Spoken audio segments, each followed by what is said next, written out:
Assalamu alaikum everyone, good morning and welcome back to the Inside Scoop. کیا خوبصورت دن گزرا ہے کل.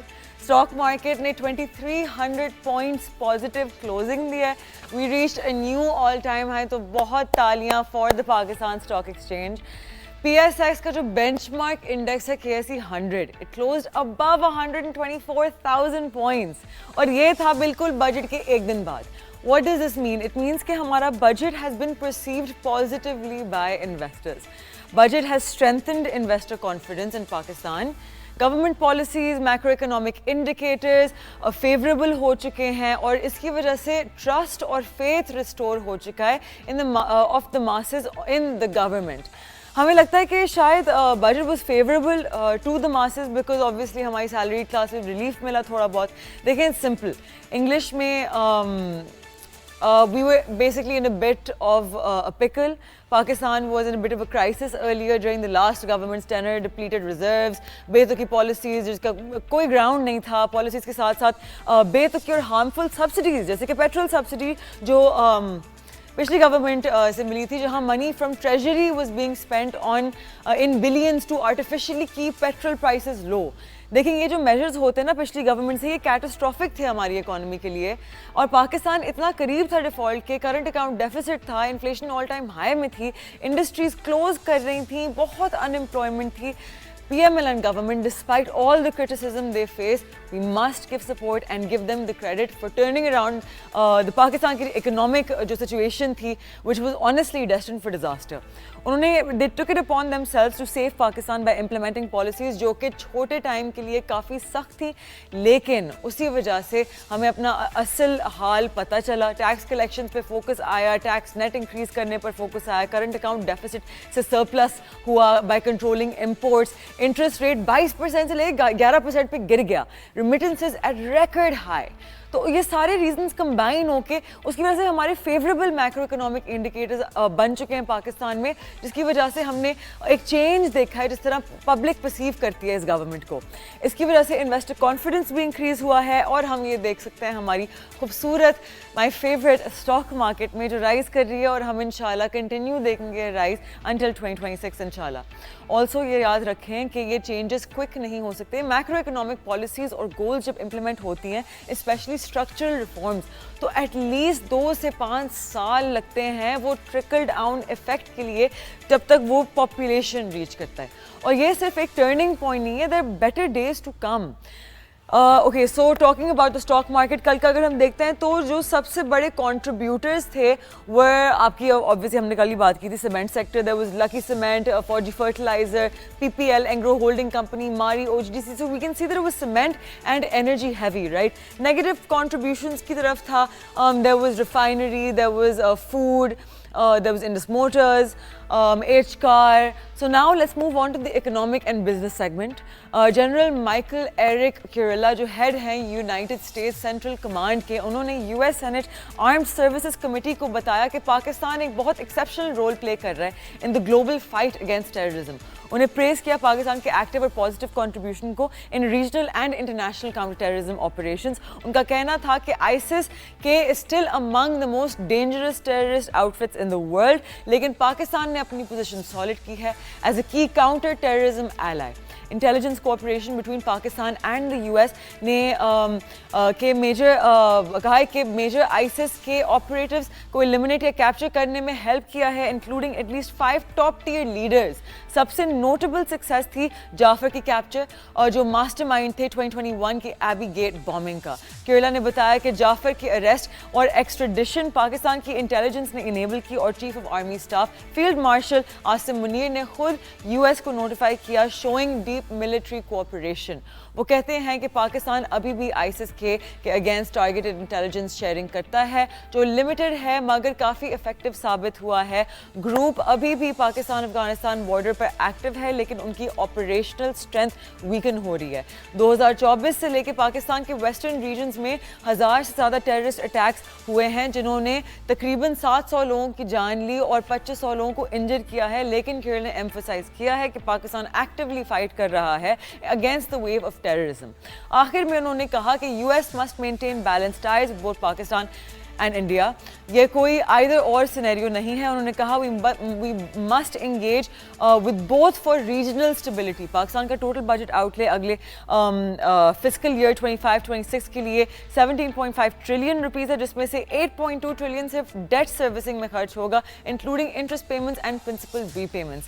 یہ اماؤنٹ ٹوٹل بجٹ کا 46% ہے, which is nearly half. Compare کریں کرنٹ فسکل ایئر سے تو 9.7 ٹریلین ایلوکیٹ کیا گیا تھا فار ڈیٹ سروسنگ, جو ریوائز ہو کے 8.9 ٹریلین بن گیا ہے. اس بار گورنمنٹ نے مارک اپ پیمنٹس کے لیے 1 ٹریلین ایلوکیٹ کیا آن فارن ڈیٹ, تھوڑا سا کم from the revised estimate of 1.038 trillion. Domestic debt mark up کے لیے 7 ٹریلین رکھا گیا ہے فار 25-26, جو کہ 2024 سے 25 کے لیے 8.7 ٹریلین سے کافی کم ہے. Revised figure at rupees 7.9 trillion ہے.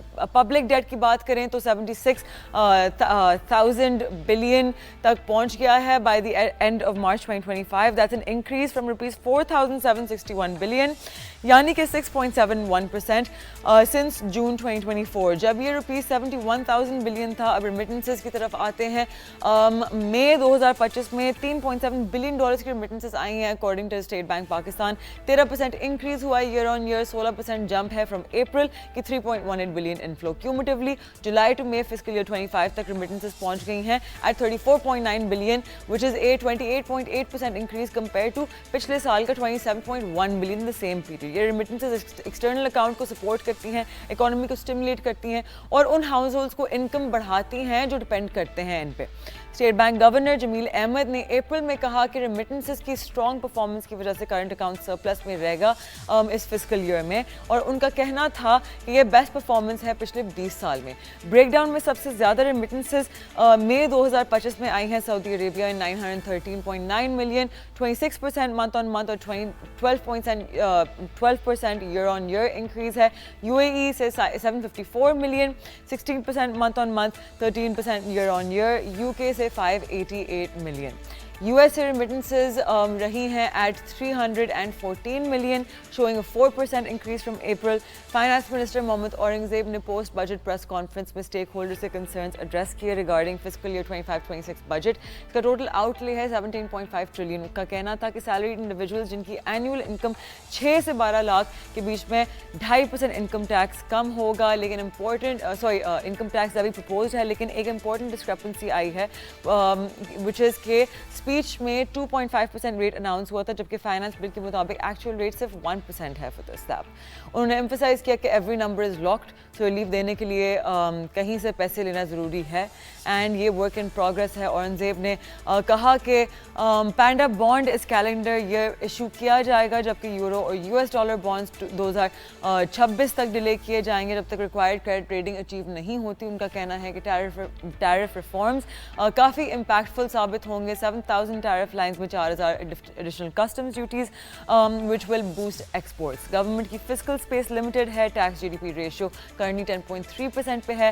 فسکل ایئر 26 میں ایم ہے 10.9 تک لے جانا. ان کا کہنا ہے کہ 400 to 500 بلین کی ایڈیشنل ٹیکسیشن اوائڈ کرنے کے لیے سسٹم میں لیگل ریفارمز اور لیکیجز پلگ کرنا بہت ضروری ہے. انہوں نے کلیریفائی کیا کہ ایگریکلچرل سیکٹر پہ کوئی ایڈیشنل ٹیکس نہیں لگایا جائے گا اور soft term loan small farmers کے لیے پرووائڈ کی جائیں گی. گورنمنٹ ایکسپینڈیچرز صرف 1.9% انکریز ہوئی ہیں. اور فائنانس سیکرٹری اماد اللہ بوسال نے کہا ہے کہ انکریز صرف کرٹیکل نیڈس کے لیے ہے. الیکٹریسٹی بلز پہ 10% surcharge reports F B R chairman نے ریجیکٹ کیا.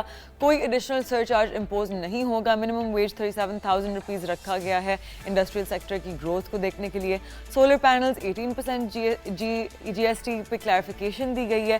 فلی اسمبلڈ امپورٹڈ پینلز پہ کوئی جی ایس ٹی نہیں ہوگا, لیکن لیس اسمبلڈ پینلز پہ جی ایس ٹی لگے گی to protect local manufacturing. Bosal نے بتایا گورنمنٹ سیلری 6 to 10% انکریز ہوں گی, جس کا impact is going to be around 30 billion. ساتھ ہی کنٹریبیوٹری پینشن اسکیم کی کنسلٹیشن ڈیفنس منسٹری کے ساتھ ہونے والی ہے. پریس کانفرنس سے پہلے رپورٹرز نے بریف بوائکاٹ کیا due to lack of technical briefing, لیکن پھر واپس آیا after intervention from the information minister Attaullah طارر.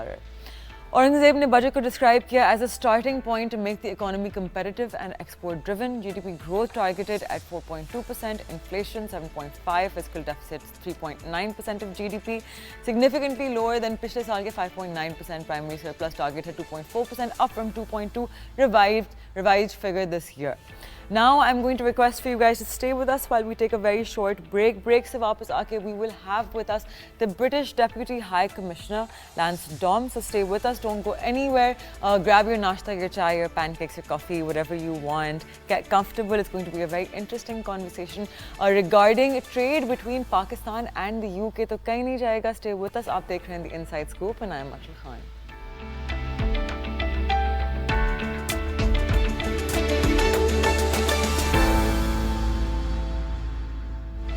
Welcome back. आप देख रहे हैं द इनसाइड स्कूप. ब्रेक पे जाने से पहले हमने आपको इन्फॉर्म किया था कि हमारे साथ आज स्टूडियो में एक बहुत स्पेशल गेस्ट मौजूद हैं. We have with us the British deputy high commissioner mister Lance Dom. Thank you so much for being with us. It's my pleasure, Michelle. So you're here with the UK mission in Pakistan. Yes. So tell me, Pakistan and UK, of course, share a very long and intricate, complicated history, right? Yes. How would you describe the current state of UK-Pakistan relations, and what are the top priorities for the UK mission in Pakistan right now? Well, you're absolutely right. We have a long shared history together, something that we're very proud of. We have many British Pakistanis. The diaspora is one of those things that connects us very, very closely. And but we cooperate on all of the international issues that you can imagine.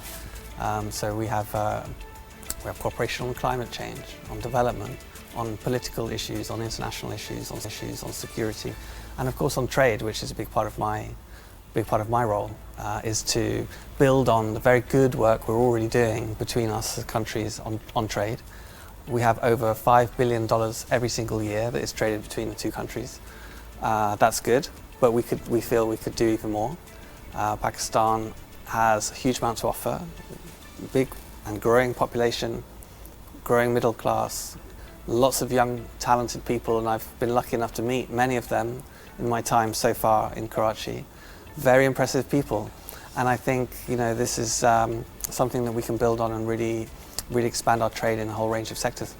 Definitely. So what steps is the UK taking to promote trade and investment in Pakistan, especially with a focus on sectors like tech, finance, renewable energy? Right. Well, exactly. I mean, tech is a big one, because this is a big advantage of Pakistan. You have lots of young people who are very tech savvy, as you know, and the UK has a very big tech sector. Prizes lots of startups, lots of investors. And we're bringing everyone together in London Tech Week, which runs this entire week, and it's one of the big global events in technology. We have hundreds and hundreds of delegates from all around the world, learning from each other, meeting one another, investors meeting startups, etc., etc. And we have over 40 Pakistani delegates taking part in London Tech Week, which is a record number and one of the largest numbers of the international delegations. Lovely. So this is a really great opportunity for UK businesses to connect with Pakistani businesses and entrepreneurs, and vice versa. Okay, so how could the government possibly maybe incentivize Pakistanis and people living in the UK to maybe start looking into options of having some kind of joint ventures that are placed in Pakistan, which would help boost our economy and then provide you guys with the expertise that I think Pakistani brains kind of come Absolutely, and this is the whole purpose of London Tech Week, is to bring everyone together to try and spot those opportunities, because it's really the business to business cooperation which will drive that growth. And we already have some successes. We have Pakistani businesses operating in the UK, like Abacus in the financial services industry. We have lots of UK companies who are interested in working with Pakistani tech companies because, as you mentioned, the expertise and maybe outsourcing some of their work to Pakistani tech firms. So there's a lot of interest in both directions, in the tech sector specifically, which is being showcased, of course, at London Tech Week this week. But of course, tech is not the only area of cooperation that we have between our two countries on the trade investment side. We have lots of other projects. We have big British businesses. You mentioned the rich history between our two countries. We've had companies such as Unilever or Standard Chartered, big British companies, operating in Pakistan ever since independence. Yeah. And these big British companies, that they employ tens of thousands of Pakistanis here in Pakistan. They pay millions and millions of rupees in taxation. Yeah. They're introducing new management techniques and training. Yeah. They're employing lots of young people, lots of women as well, and looking forward to driving that growth in Pakistan and also exporting from here. So, you know, there is really a lot of great work that is already happening that we're proud to be associated with, we're proud to support.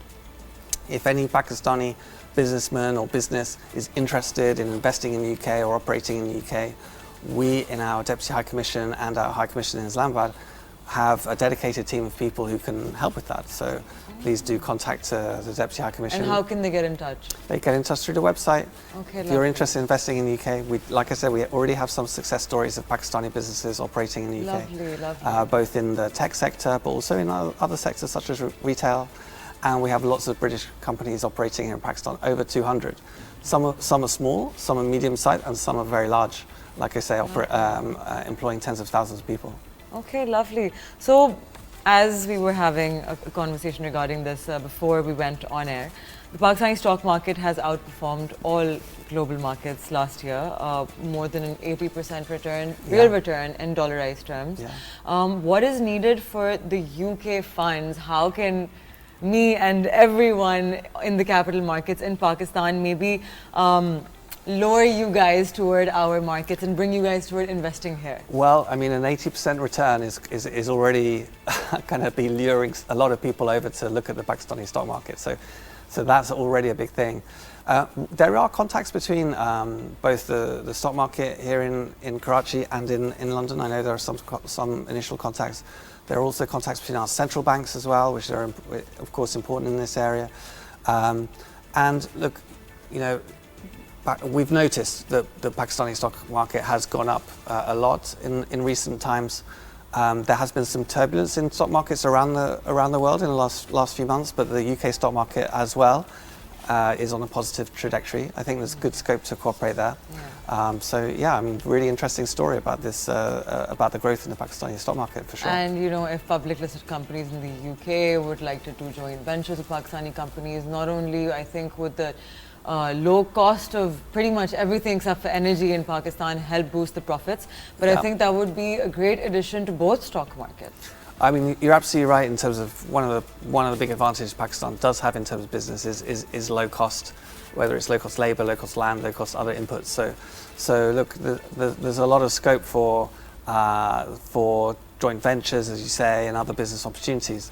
And we are talking, of course, we're cooperating very well with the Ministry of Commerce, Ministry of Finance, the other bodies in Pakistan that we as the British government work with very collaboratively, very cooperatively to talk about the full range of trade and investment issues. And we're very appreciative of that cooperation. Lovely. So where does Pakistan stand on the UK wider trade strategy? Yeah, well, Pakistan is I mentioned earlier, you know, just a large population which is growing, and we feel that the opportunities there are going to be growing likewise. So, you know, it's a market that we, the UK, have, you know, long experience working with and in Pakistan, and we think there's great scope to do more, and we think that Pakistan is a young, growing population that is a big opportunity for UK and Pakistani businesses to work together. Lovely. So one thing that I explore, because obviously as people from the capital market sitting in Pakistan, I look at my economy and I see where it stands, and I see that countries like Bangladesh went through the structural reforms that we're struggling to implement. In 2025, they went through this in 1978. China, same thing, 1980, right? And now they're reaping the benefits of kind of tightening their belt at that time. One of the main issues that, you know, even when we're having internal conversations, is that everyone, whenever I'm like, okay, what if we do X, Y, Z? Everyone goes like, but the ones who are deciding don't want that to happen, because then their pockets aren't going to be filled, right? Because there's so much trickle-down corruption, right? And you can't really pinpoint where it is. So one thing that I was actually exploring with a few people, some of my friends, who, because we have nothing else to do in life than discuss the capital markets, we sit and discuss how to fix the country. So we were speaking about how perhaps if the services of companies like Deloitte were outsourced and regulatory boards over here, their seats were actually given to maybe people from Deloitte and other companies like them, some of the good auditing companies, a lot of which are in the UK, right? Yeah. So that would, I think, not only strengthen the bond between Pakistan and UK, build that trust that we have, but also it would give Pakistan the opportunity to have an unbiased perspective, right? With a company that is being specifically paid to do a certain job. They come here, they're not there to do anything other than just see what's wrong, fix it, and then leave, right? So do you think that would be an opportunity that can... I mean, it's certainly something for the government of Pakistan to consider. I don't want to tell the government of Pakistan how to do things, but of course, UK consultancies, whether it's Deloitte, KPMG, they're very experienced in these kind of things, and I'm sure they would be happy to talk. But again, we've seen it's an important week for the economy of Pakistan with the federal budget. Again, I don't want to involve myself in that. This is a democratic process, which is not for me. But I would say that we do support the IMF in what it's helping Pakistan to do, because we feel that stability. You mentioned stability is very important. And that applies not only to Pakistan; it applies to the UK as well. Yeah. I mean, the UK economy. We have to prioritise. We as a government are prioritising growth. We have a very stable business environment, a very open business environment. We as a government are investing in the sectors of the future, whether that's clean energy, advanced manufacturing, creative industry, tech, financial services. That's something that the UK government is really pushing to invest in all of these areas. So you have to combine that kind of stability on the one side, as you mentioned, with that investment in the industries of the future. That's anyway how we see it, and what we are doing in the UK to try and drive outgrowth.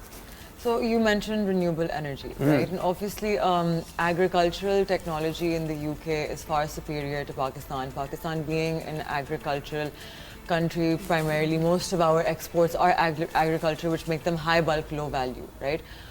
What can Pakistan learn from the way that UK operates in these areas? What can we learn? Where can we pick up? And honestly, where do they start?